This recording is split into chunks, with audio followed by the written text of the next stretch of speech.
Bismillah, alhamdulillah, as-salatu was-salamu ala rasulihi Muhammad wa ala alihi wa ashabihi ajma'in. La ilaha illa anta subhanaka inna kunna minaz zalimin.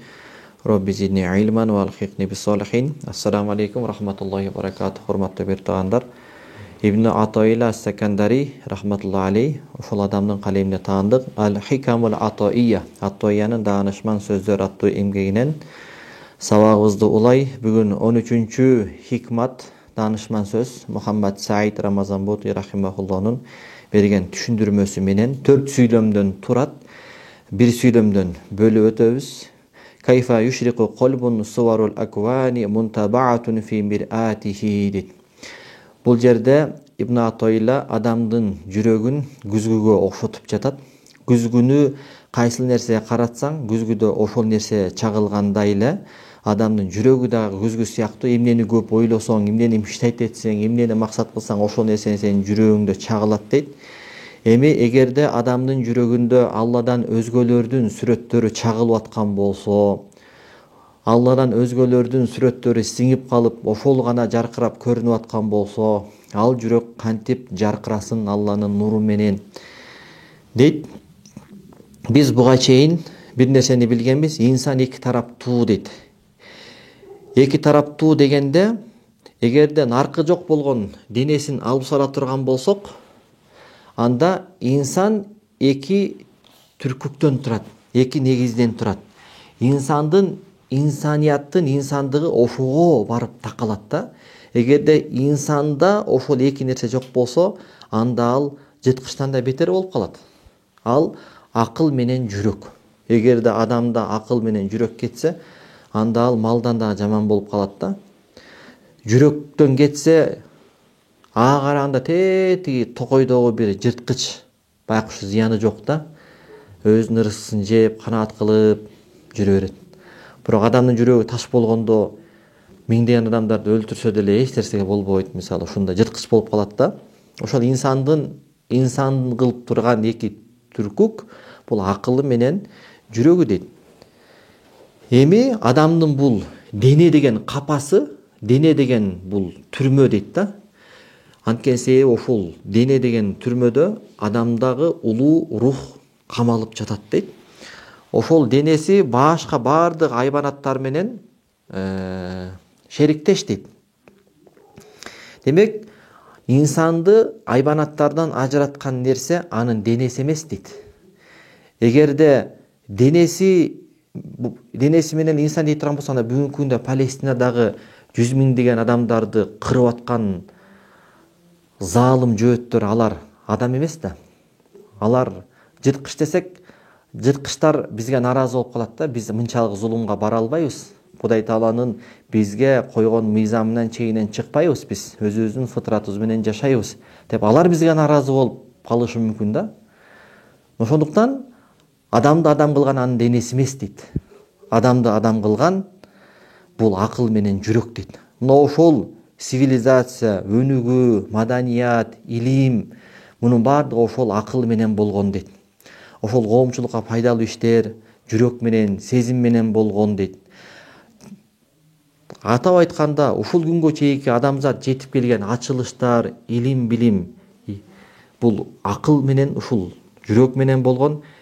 Ошол эле мезгилде ушул күнгө чейин болгон кыйратуулар, бузуулар, талкоолоолор, фитналар кайра ушул эки нерсе менен болгон. Кайра эле акыл бузулган, кайра эле жүрөк бузулганда жыткычтан бетер жалаңкыч болуп, ааламды ойрон кылган кайра эле ушул эки нерсе.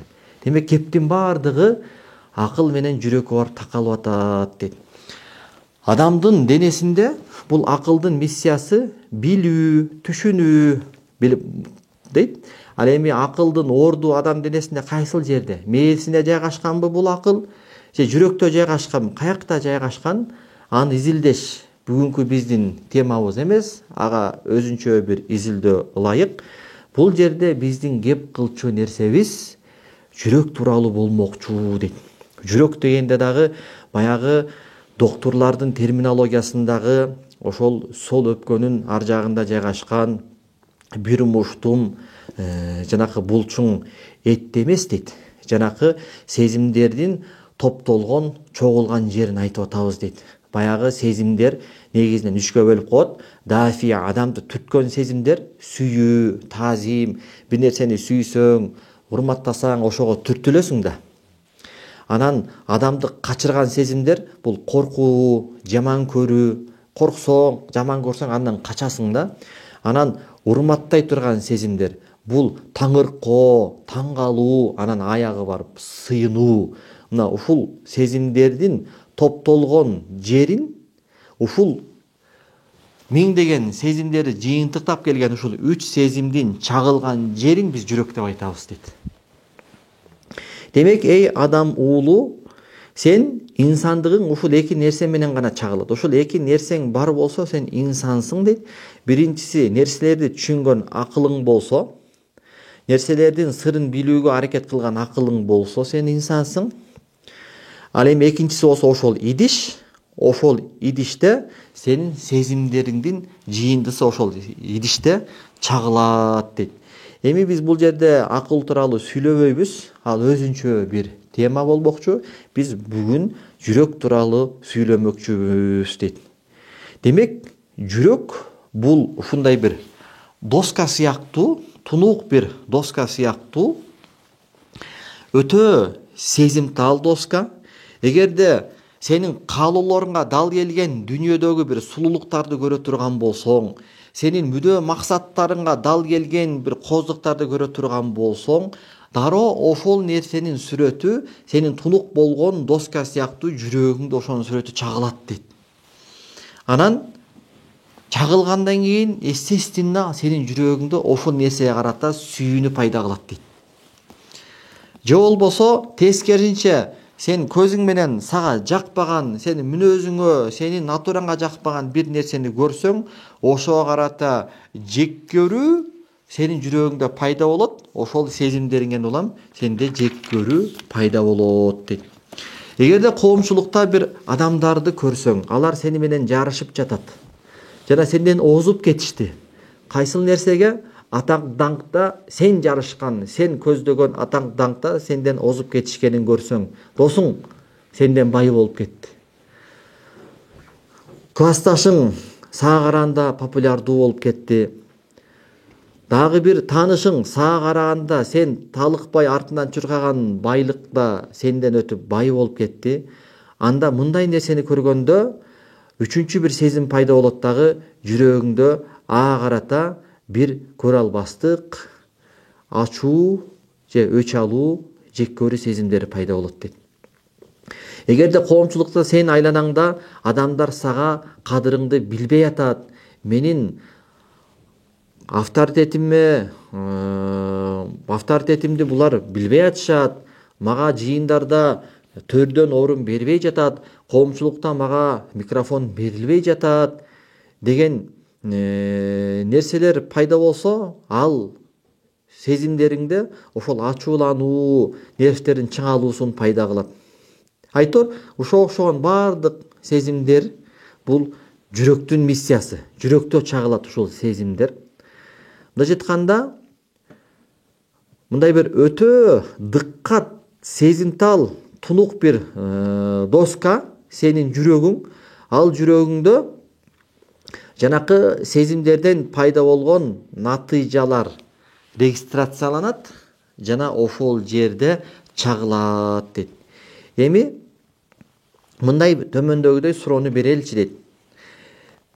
Биздин арабыздан бирөө жарым өзүнүн иш аракеттерин, түрлүү иш аракеттерин кылганда, коомдук жигердүү иш аракеттерин кылганда, ошол нерсени кылганда, мына жашоодо бир иш баардыгыбыз эле кыбырап жүрөбүз да. Кыбыр этип эле жүрөбүз, коомчулукта, эл арасында аралашып жүрөбүз, алыш бериш кылып атабыз, Ошондой биз ошону акылыбыздын күчү менен кылып атабызбы? Же болбосо жүрөгүбүздүн сезимдеринин буйругу менен кылып атабызбы? Ушундай бир суроо берип көрөлүчү дейт. Мисалы, тагы түшүнүктүү болсун дейли да, мисалы. Бүгүнкү күндө мамлекетибиз паракорлук менен катуу күрөшүп жатат, Ошол паракорлук менен чоң кызматтагы чоң адамдар да тутулуп калып атат. Алар акылдары менен билгенби ошол пара алып аткан мамлекетке кыянат, Кудай алдында болбойт, үрп адат кара салттар болбойт экенин акыл менен билгенби? Билген. А бирок жүрөгүндө ошол байлык болгон сүйүү бар болчу. Кимиси башкарып кетип атат? Жүрөктөгү сезим башкарып кетет. Ошону айтып атат да. Бүгүнкү күндө бизди акылыбыздын чечими башкарып атабы же жүрөктүн сезимдери дегенде психология аалымдар айтат экен да. Ошол адамдын психологиясын изилдеген аалымдар айтыптыр, статистика чыгарыптыр. Ааламда коомчулукта адамдардын 70%, канча пайыз экен? 70%ын көбүнчө إن الدوافع القلبية هذه إلى الأعمال وأنشطة السلوكية في حياة أكثر الناس تساوي من مجموع وافي бул жерде мындай экен. Адамдар 70% эмес экен. Адамдардын көпчүлүк пайызы жашоосунун 70% учурларында акылдын чечимдерине эмес, жүрөктүн сезимдерине багынып кетет экен. Жашоодогу көпчүлүк пайыз. Билбейбиз, азчылык дегенде мен ойлойм булар олуялар, улуу аалымдар, такыба заттар гана ошол акылы менен билген нерсени бул туура эмес, бул болбойт кой деп жүрөгү менен, кумар каалоосу менен, сезимдери менен жактырып жатса дагы кой болбойт, албайм дебесе, көпчүлүк аалымдар 70%, жашоосунун 70% учурларында акылынын чечимине эмес, жүрөгүнүн, сезимдеринин каалоосуна багынып иш алып барат дейт. Мисалы, эки тууган урушуп кетти бири-бири менен. Эки дос урушуп кетти. Экөө тең билет тууганчылык түзсө Аллахтан мамилесин үзөрүн. Экөө тең билет эки дос урушуп кетти. Бири-бири менен элдешпесе Кудайым алардын дуасын кабыл кылбайт экендигин, Аллага жакпайт, Расулаллага жакпайт, динде туура эмес экендигин билет. Бирок гордость, жүрөктөгү жек көрүү, таарыныч, сезимдер утуп кетет дагы, акылындагы чечим биякта калып калат да. Билет пара алганга болбойт, билет урдаганга болбойт, билет кыздарга барганга болбойт, билет ичкенге болбойт, билет анткенге болбойт. Бирок жүрөктөгү сезимдерге багынып калат экен жашоодогу көпчүлүк адамдар жашоолорунун 70% учурларында дейт. Эгерде адамдардын бардыгы иш аракеттеринде, коомчулуктагы активдүү, жигердүү иш аракеттеринде акылдарынын чечимдерине, өкүмдөрүнө жооп берип иш алып барганда, анда алардын жашоолорунун көпчүлүгүндө ушундай бир өз ара ар дайым созулган ынтымактуулук жана бактылуулукту, амандыкты, ишенимдүүлүктү камсыздап берген бир коридорго түшмөк дейт да. Түгүл алардын бардыгы толук бир достук менен жалгыз болгон эгеси Аллах Таалага сыйынып, Кудай Тааланын алдында ынтымактуу бир кул пенде болмок дейт. Мисалы, жөөттөр акылдары менен Аллах Тааланын акылдары менен пайгамбардын, Мухаммад алейхиссаламдын чыныгы пайгамбар, акыркы пайгамбар экенин билген да. Бирок кылымдашкан арабтар менен болгон касташуу, алар менен болгон атаандашуу жол берген жок да. Билип турса дагы ошол жүрөктөрүндөгү жек көрүү алардын акылдарындагы чечимдерин басып койду да. Эгерде акылдарына жооп бергенде анда атүгүл адамзат бир Кудайга сыйынып ынтымактуу кул пенде болуп жашамак дейт да. Бирок адамдардын бардыгы болуп келген, боло бермекчи тет илгерки кылымдардан тарта өздөрүнүн акылынын чечимдерине караганда сезимдерине көбүрөөк багынышат дейт. Ошентип натыйжада жүрөктүн ошол сүйүү, жек көрүү, көрө албастык, ачуулануу, жаман көрүү, кек сактоо деген сезимдеринин кол астында калган курал болуп калат дейт да акыл байкуш. Ошентип ал байкуш акыл кыймылдайт, иш алып барат. Кайсы сезимдеринин командованиясынын алдында дейт, жүрөк сезимдеринин башкармачылыгынын алдыгынан иш алып барып калат дейт да. Байкуш акыл жакшы деп сызылдап атат, болбойт, алба, бул пара деп атса, ол берет жакта жүрөк, ничего себе, мен сүйөм байлыкты, мага деген жагат, оставить дегенде байкуш акыл анан эчтеке кыла албай анан жүрөктүн сезимине багынып берип аткан ошол дейт да. Ошондуктан илгертен эле адамзат бул Акылдын сезимдерге багынып калуусун, акылга сезимдердин, эмоциялардын командир болуп алуусу бул ката, түгүл коркунучтуу экендигин билип, аны тарбиялаганга аракет кылышкан дейт. Демек бул жерде Мухаммад Саид Рамазан Бути тарбия деген бул эмне десе, тарбия дегенге жакшынакай аныктама берип жатат. Тарбия деген бул ошол акылга сезимдерди баш ийдирүү үчүн каражаттарды, себептерди колдонуу дейт. Сезимдерге акылды баш ийдирбей, акылдын саламат чыгарган туура чечимдерине сезимдерди, эмоцияларды багындырууга каражат, ортомчулук, себептерди колдонуу, ошолорго таянуу бул тарбия деп айткан. Жана ушул нерсеге адамзат илгертен бери аракет кылып келет дейт.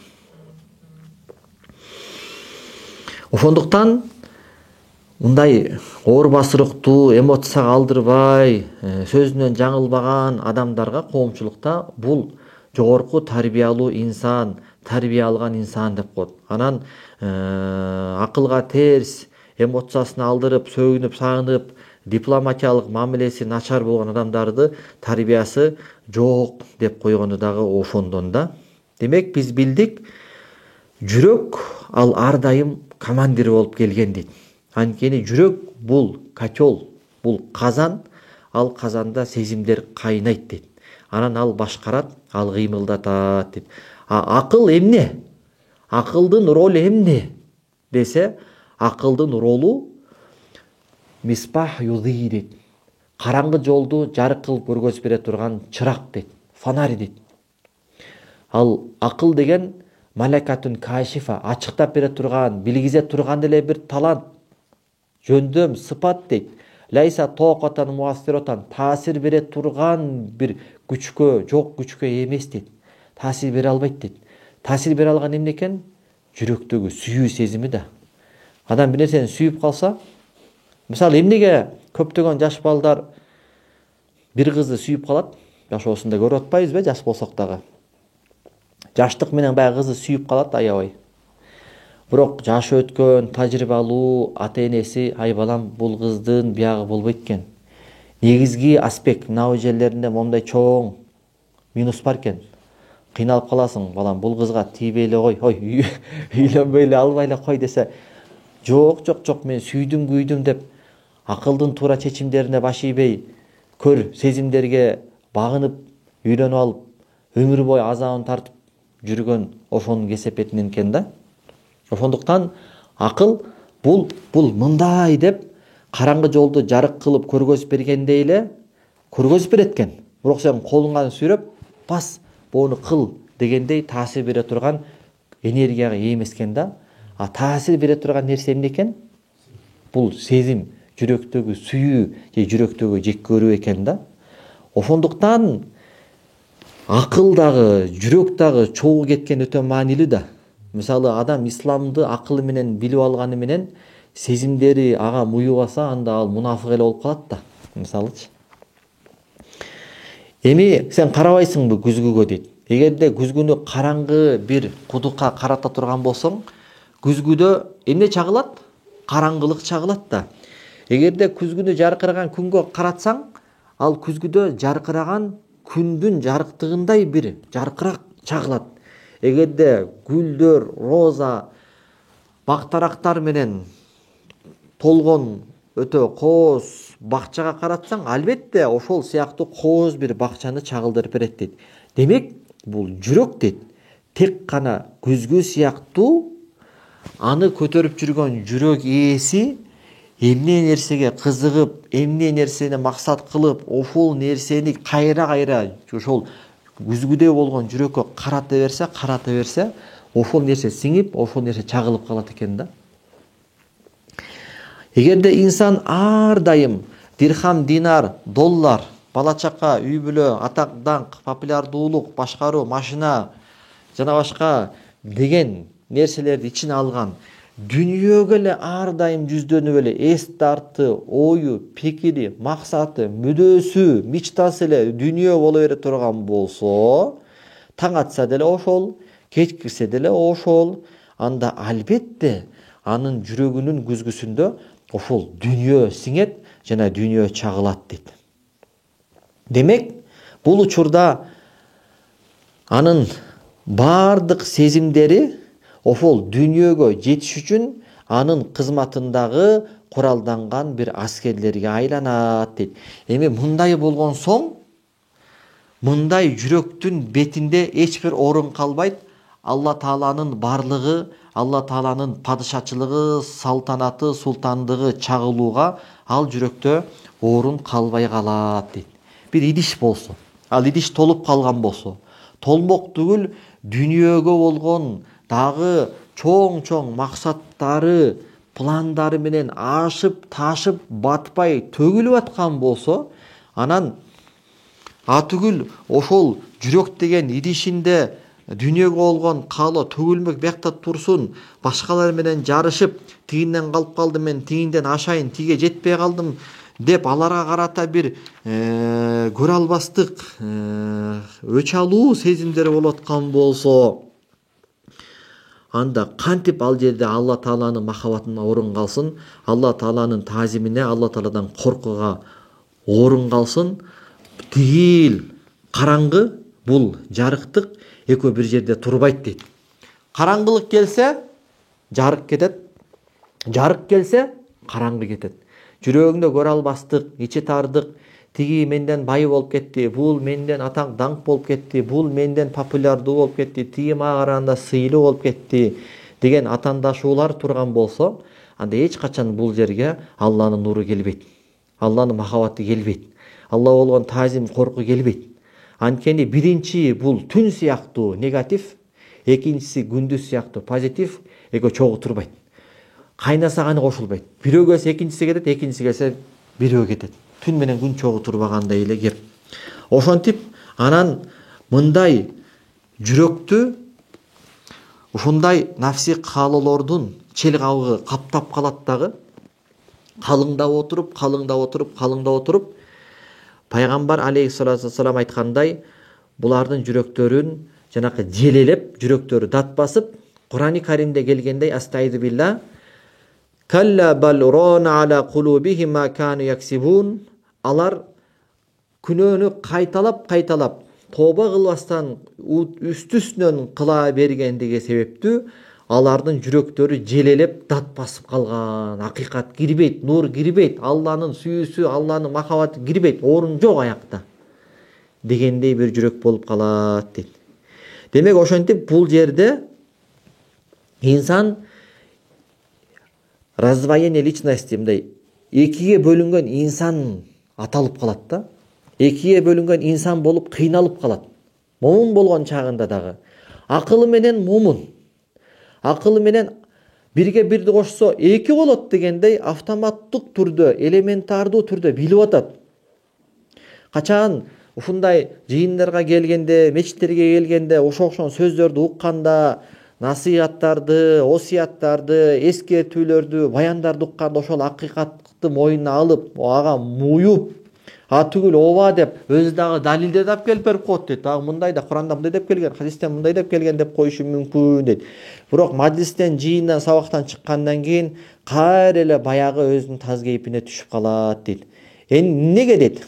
Анткени себеби дейт, сезимдер леандар кыядата биядил аватиф, анткени башкаруу кимде? Үйдө ким башкарат дегенде, бул жерде акыл башкарабы же жүрөк башкарабы дегенде, бул жерде башкаруу сезимдердин колунда дейт. Акылдардын колунда эмес дейт. Мен айтып аткан бул акыйкатты сен жашоодо көптөгөн адамдардын тиричилигинде көрүп жатсаң керек дейт. Алардын көпчүлүгү акыйкатты билишет, акыйкатты батылдан ажыратышат. Бирок сен ойлонуп көрчү дейт. Алардын канчасы ошол билген акыйкатына муюп жатышат. Алар 4төн 1ден ашпайт дейт. Мына таанып байке? Жана көпчүлүк адамдар жашоосунун 70% учурларында акылдын чечимине караганда сезимдерине алдырып ийет, сезимдерине багынып калат дебедиби? Демек азчылыгы гана акылдын чечимдерине баш ийип туура жашайт дебедиби? Ошол көпчүлүк канча пайызды түзөт десе, 4/1 дагы жетпейт дейт. 4/1 да жетпейт дейт. Яни 25 болсо 25%га да жетпейт дейт да. Жашоодогу мисалы адамдардын 100%-нын 70%-нан өйдөсү акылы менен билгенине сезимдери менен амал кыла албайт дейт. Акылы менен билип кое берет дейт. Ооба, курдубаш керек. Куран хадистен далилдерди билет. Ооба, кыздарга барбаш керек. Ооба, кумар ойнобош керек дегени менен, бирок теңирден тескери сезимдерине багынып, ал нерсени мындай баскандан кийин кылып кое берет дейт. Анткени анткени буларды башкарган нерсе сезимдеринин жалыны, кумарларынын жалыны болуп жатат, акылдарынын нуру, акылдарынын өкүмдөрү болбой эле дейт. Бул жерде экиге бөлүнүп калган инсан дегенди кандай түшүнөбүз? Экиге бөлүнүп калган инсан дегени акылы менен башка инсан, акылы менен момун, ооба ушундай кылыш керек, бирок сезимдери менен момун деп фасык кылбайт. Сезимдери менен ал нерсени аткара албайт. Эми ушул экиге бөлүнүп калган туруш турпатында акылы менен башка инсан, сезимдери менен жүрөгү менен башка инсан болуп калган инсан сурай келгенде, мен Алла Тааланын китебинен уккан акыйкатка ыйман келтирип жатам. Куран-ы Каримде ушундай деп атат. Мен ишенип жатам. Пайгамбар ушундай деген, мен ишенип жатам, тастыктап жатам. Анан эмне эле ошол билген нерсемди сезимдери менен багынып, ошону аткарайын десем, мени менен аны эмне нерсе тосуп атат деп баягы адам суроо бере турган болсо, мына эми Ибн Атайла Сакандарийдин хикматы жооп берип жатат дейт. Кантип сенин жүрөгүң жаркырасын, эгерде сенин жүрөгүңдүн күзгүсүндө Алладан өзгөлөрдүн сүрөттөрү сиңип, алар гана чагылып жаткан болсо дейт. Сенин жүрөгүң баягы Куранда айтылгандай желеленип, дат басып калган болсо, кат-кат чели кабык болуп калган болсо, ошол жүрөгүңдүн сезимдери сени башкарып жаткан болсо, жүрөгүңдө Алла Тааланын махабатына орун калбай калган болсо, ошо жүрөгүңдө Алланын махабатына орун калганда, Алланын махабаты киргенде, анан сен анын буйругуна жооп бермексиң да, анан ага болгон коркунучтан орун калган болсо, Алла Тааланын тыйган арам нерселеринен тыйылмаксың да, Алла Таала болгон таазимге орун калган болсо, анан сен Алла Тааланын сызып койгон сызыгынан, чийип койгон чийинен стоп деп токтойт элең да. Мунун баардыгын орду жүрөк болуп жатпайбы? Жүрөгүңдө Алладан өзгөлөрдүн сүрөттөрү тартылып, ошолор гана чагылып жаткан болсо, ошентип жүрөк калың бир парда менен толуп калган, дүйнөгө байланып калган, шахваттарга байланып калган, башкалар менен байлыкта, атак-дакта жарышуу менен кептелип калган, ошентип анын жанакы эхо жаңырыктарына сен багынып калган болсоң, анан акыл келет дагы сен жүрөгүңөн уруксат сурайт. Жүрөк, Аллага болгон махабатка бир аз жүрөгүңдө орун барбы? Аллага болгон махабаттын көчөтүн эгеличи деп, анан акыл жүрөктөн орун издейт экен. Издейт. Анан жүрөктөн акыл Алланын махабаттын көчөтүн эккенге орун таппай калат экен да. Сабагыбызды ушул жерден эмкиде уланталы. Субханаллахи ва бихамдик. Ашхаду ан ла илаха илля анта астагфирука ва атубу илейк.